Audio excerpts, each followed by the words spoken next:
show. David White, coming to you live from Uyo, the capital city of Akwa Ibom State. Let's take a look at the headlines.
Welcome to Spectrum News. In the headlines, reps passed 2024 budget for a second reading, adjourning till 12 December. The FCC withdraws money laundering charge against Shashore.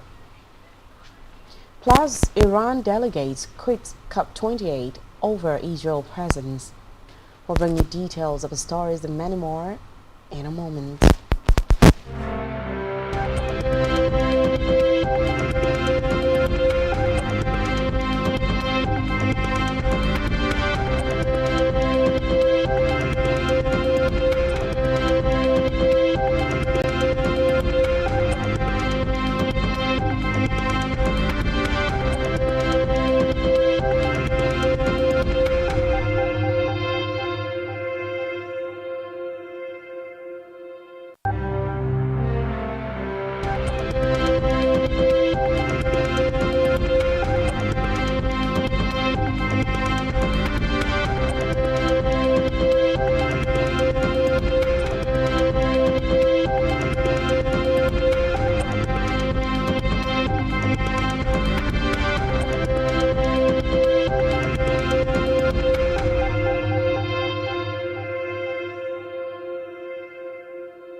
We'll begin the news this afternoon from the Green Chambers, where the 2024 appropriation bill has held second reading in the House of Representatives after 2 days of debates. Some lawmakers were concerned about the plan of the government to generate revenue from heavy tusk, fearing that it would greatly affect importers. Others say the proposed 1.7 million barrels per day of crude production is unrealistic. The committees will now have 2 weeks to conclude the budget defense process. Recall that President Bola Tinubu presented the 2024 budget proposal before the lawmakers on Wednesday. The president, who addressed the joint session of the National Assembly in Abuja, charged both arms of the legislative arm to work assiduously and conclude with reasonable dispatch via deliberations on the 2024 budget estimate of 27.5 trillion naira. Meanwhile, the House of Representatives has accused the Nigeria Civil Aviation Authority (NCAA) of hiding billions of internally generated revenue (IGR) and depriving the nation of its financial responsibility. The House of Reps Committee on Finance threatened to remove the managing director and other top officials from the authority to allow for more transparent leaders. Representatives James Falake, APC Lagos, said these at the resumed interactive session with revenue-generating agencies in Abuja today. He said the NCAA was hiding revenue generated, which was why it refused to give the committee the requested data on the number of passengers that flew airlines. He, however, promised that the committee would get the money no matter how hard the NCAA tried to hide it.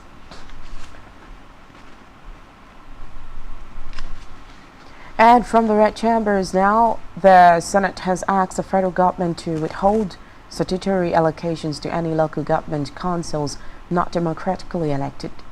The upper chamber unanimously resolved that This move would deter the dictatorial tendencies of any state governor.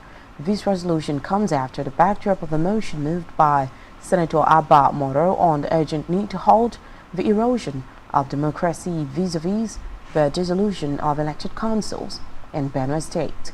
The lawmakers argued that the placement of caretaker committees to replace elected councils is an aberration, undemocratic, and a breach of Constitution of the Federal Republic of Nigeria as amended. Senator Victor May, representing Anambra Senatorial District, who seconded the motion, lamented that the issue has continued to undermine the local government system in Nigeria.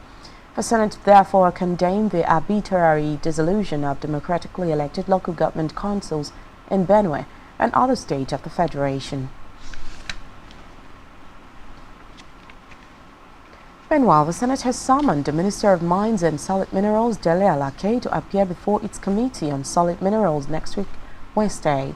He is expected to brief the committee on the federal government's work plan to develop the sector and block illegal mining. The panel berated Alake for allegedly disregarding all invitations so far sent to him since his appointment by the President. The committee resolved during its meeting and expressed its satisfaction about the failure of the minister to appear before it. The panel said Alake was found of giving excuses, while expressing concerns that the minister had abandoned his primary duties of bringing the mining sector to international repute. It stressed that Alake was relatively inexperienced in the sector and had further created a cloudy future for the yet-to-be-explored wealth. The committee therefore threatened to give zero allocation to the ministry in the 2024 fiscal year if the minister failed to amend his ways to start responding to the invitations of the committee. 22nd citizen of Nigeria now, with Vice President Kashim Shettima, has said that the private sector is an important part of the foundation that holds the Nigerian government together. Shettima made this known at the inauguration of the project in Anambra State. The Vice President reiterated President Bola Tinubu's commitment to cultivating an environment conducive to enterprise and innovation.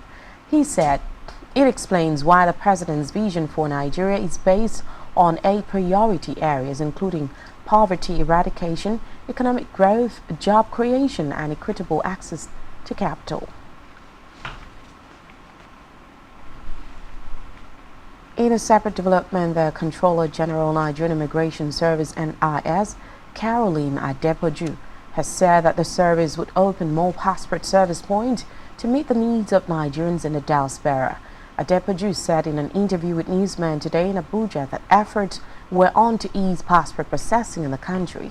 The Controller General noted that the service had opened 3 additional passport processing centers in Nigeria located at Ikorodu, Offa, and Ile Oloji to ease demands on passport centers in Lagos, Kwara, and Ondo states. She also appealed to those in the diaspora whose passports were tied to their stay in a status abroad always to be conscious of the need to renew their passports on time.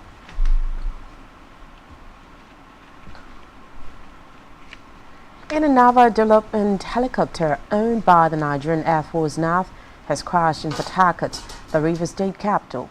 The NAF spokesman, Edward Gapcoet, confirmed the development in a statement. He said the helicopter with the number NAF MI-35P crashed at exactly 7:45 a.m. shortly after it took off for an operation against economic saboteurs in River State.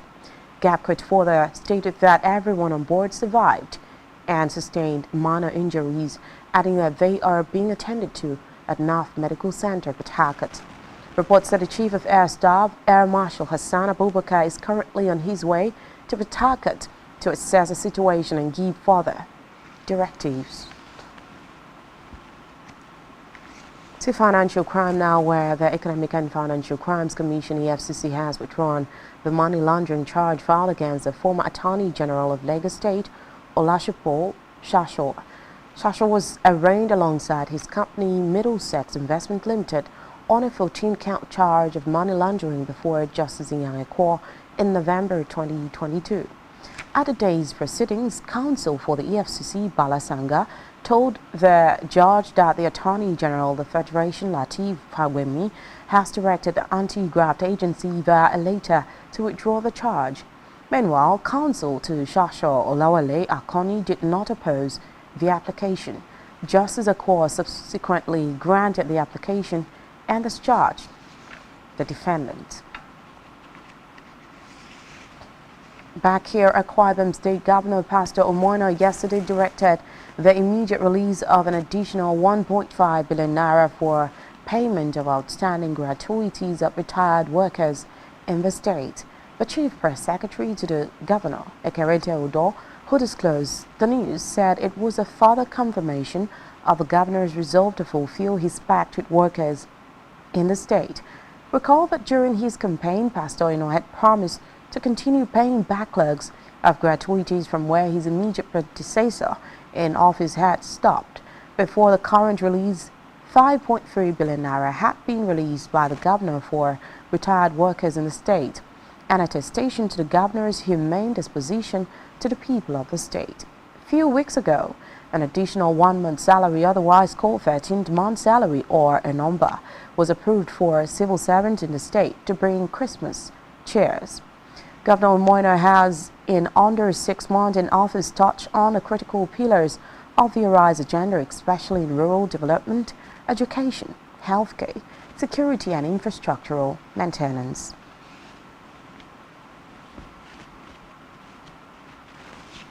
And now to Africa, where Cameroon's Health Minister, Dr. Manauda Malachie, has called the population to trust the government health policy amid growing skepticism over the malaria vaccines which arrived the country 9 days ago.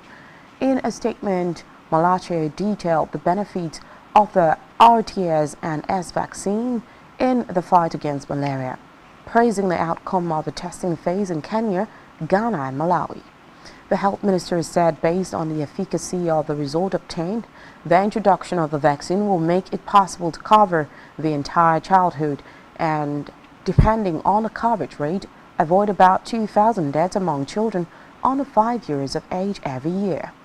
According to the World Health Organization, Cameroon records 6 million malaria cases with 4,000 deaths in health facilities every year.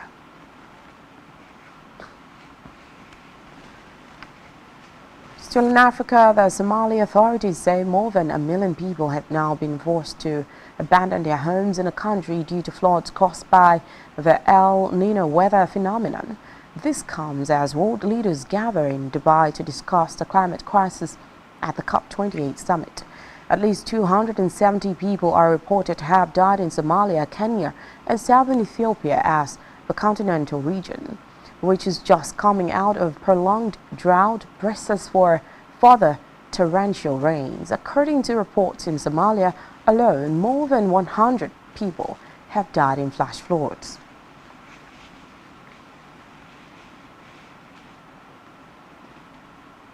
On a foreign scene, with the commencement of action in the Gaza Strip today, Israel's army declared new safe zones for Palestinian residents.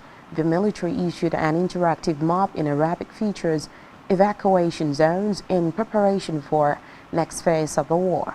Reports say the strip is divided into zones so that residents can orient themselves, understand the instruction, and move to safety from specific locations if necessary.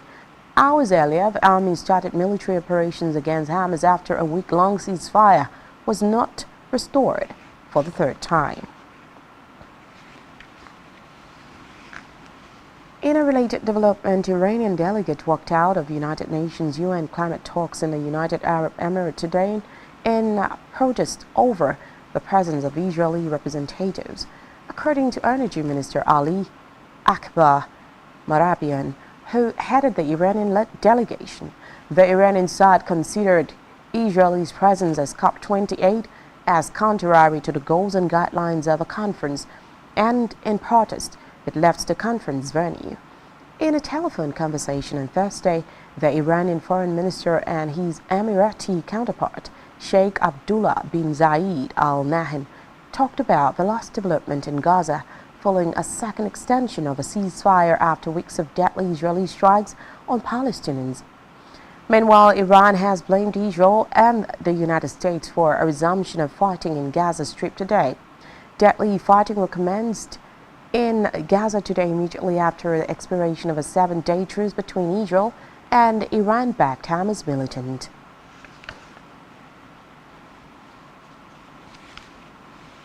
Still to come in the news. Everton make formal appeal over 10 points deduction. Stay with us.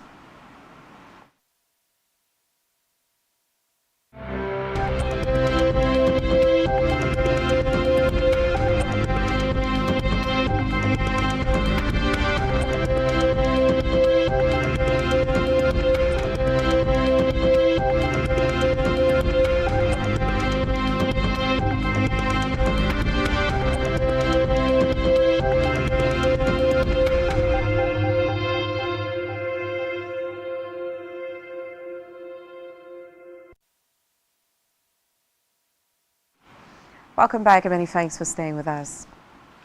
Over now to our business news. On our business news, the Nigeria Extractive Industries Transparency Initiative (NATI) and the Oil Producers Trade Section have met with oil firms and miners over how to enhance transparency and accountability in the nation's oil and gas and solid mineral sector.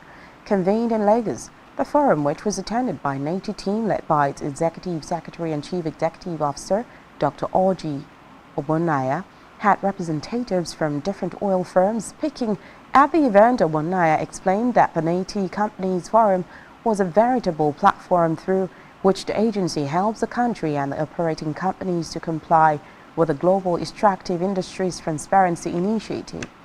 He stressed that participation at the highest level of NATI process was compulsory, assuring that the agency would work with OPT to deepen strengthen the company's forum, which he said witnessed a drawback due to COVID-19 pandemic.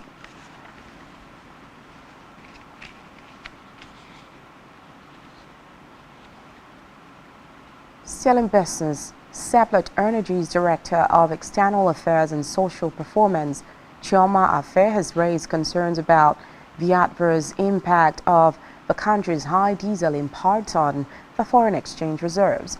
According to the data from the International Trade Center, Nigeria spent $5.26 billion importing electric generating sets, electric transformers, vacuum cleaners, hair clippers, and other electrical machinery and equipment in 2020 and 2021. Afe noted that increasing access to electricity is critical for driving the development of the economy, the Nigerian economy rather. Explaining further, she said reliable and affordable power is an essential precondition for investment in many sectors from technology to manufacturing.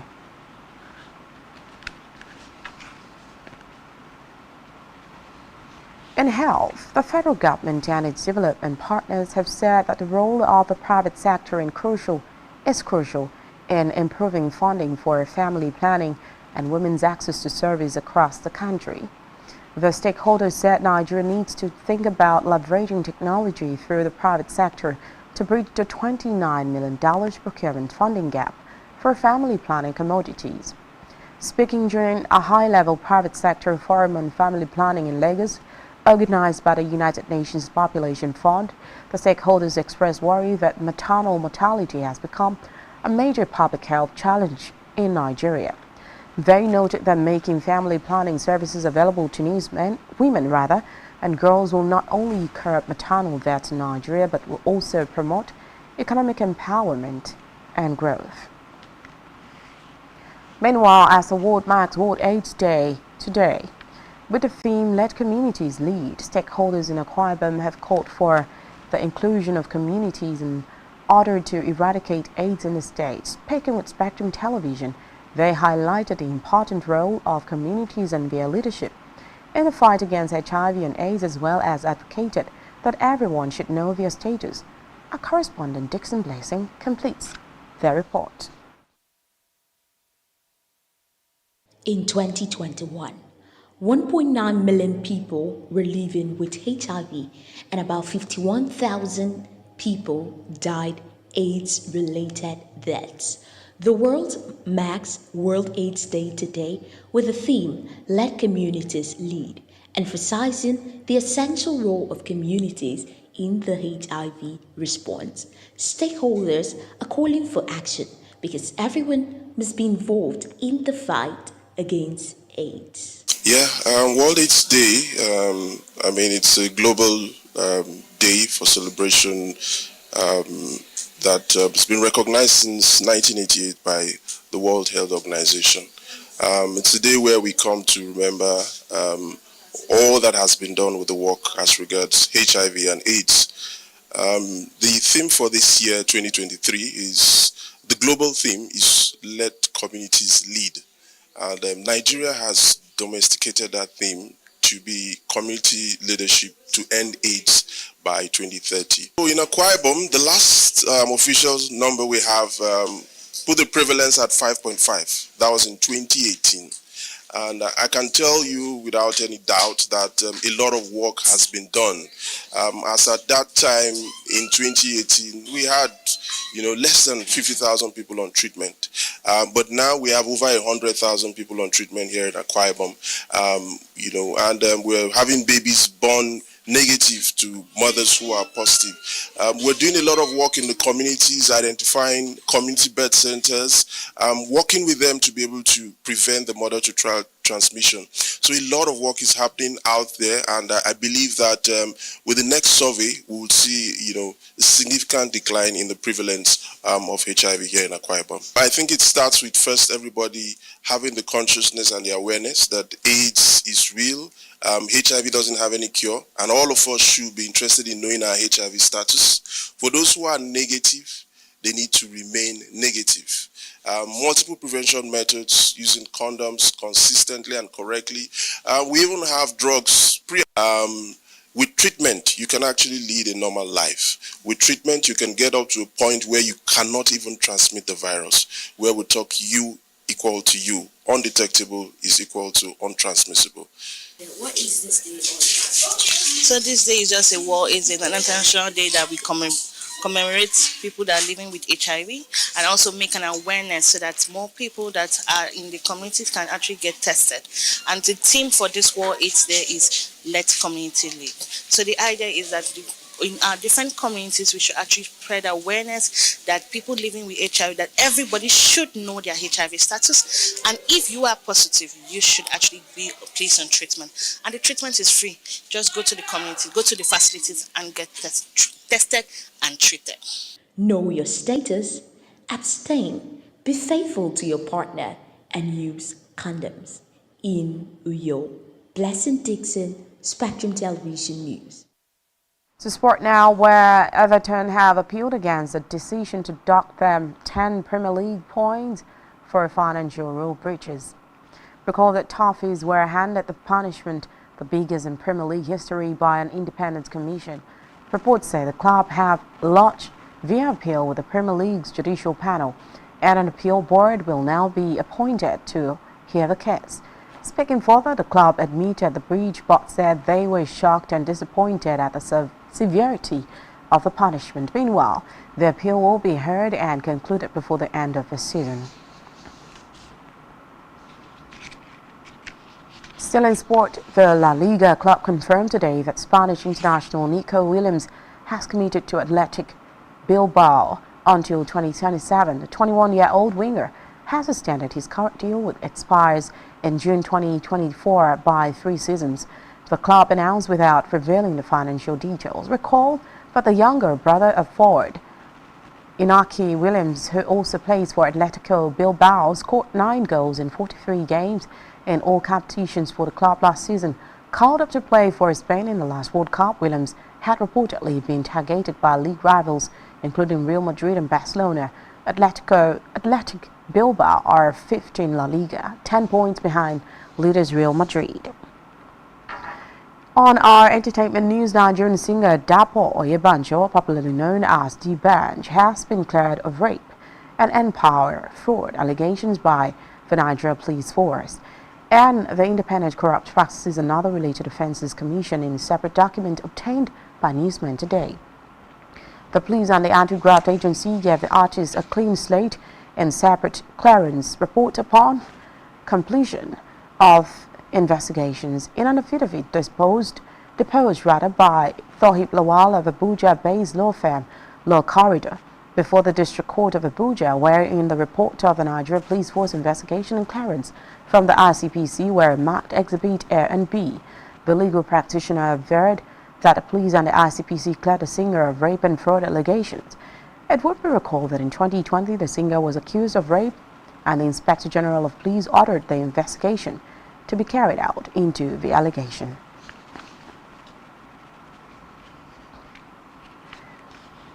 And still on entertainment, famous Nigerian Afrobeat singer Davido's latest song, Timeless, has been ranked as the most streamed album in sub-Saharan Africa.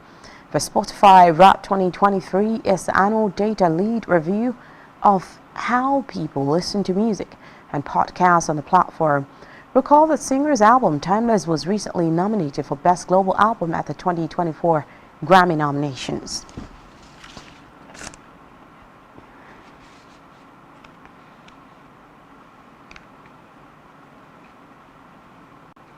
And that's all we have for you at this time. Do ensure to follow us on social media and subscribe to our YouTube channel, all of which you can find on our website, SpectrumTVLive.ng. You have been watching Spectrum News at 4. I am Rachel David White. Good afternoon and Happy New Month.